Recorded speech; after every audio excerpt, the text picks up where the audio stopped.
Hello, adventurers! Topple the tuna tower, it's time for Roll for Sandwich, the series where I let fate decide my lunch. Let's go!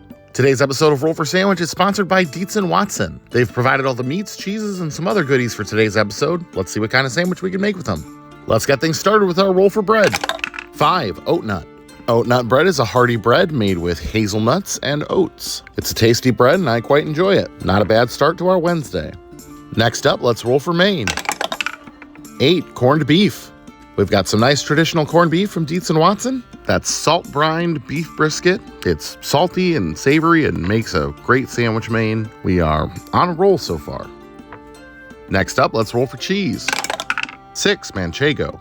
Manchego is a Spanish sheep's milk cheese. This one has been aged 3 months and has the typical firm texture of an aged cheese. It is nutty and mild and very delicious. It's nice and rich and should go well with our corned beef. Let's roll up some roughage.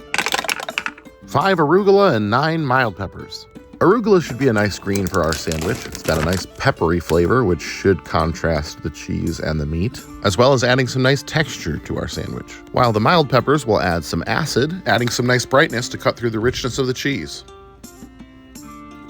Let's get wild with the wild magic roll. 4. Durian candy. Durian is a somewhat infamous fruit from Southeast Asia, known for having a very pungent smell. It's banned on public transportation in some places because of its odor. Someone sent me this hard candy made from the fruit, or at least flavored with the fruit. I'm not sure, I can't read Chinese. So now we're gonna add this to our sandwich. Great. Well, I can definitely say that I'm the first person to ever eat this sandwich. And last but not least, it's the D20 sauce roll. Here we go. 16. Whole grain mustard. This nice hearty whole grain Dijon mustard from Dietz & Watson is completely appropriate for a corned beef sandwich. It's going to have a nice tangy flavor. This really was shaping up to be a banger of a sandwich, and then wild magic happened. And now I don't know, it's going to be something. Let's go ahead and get our sandwich closed up here.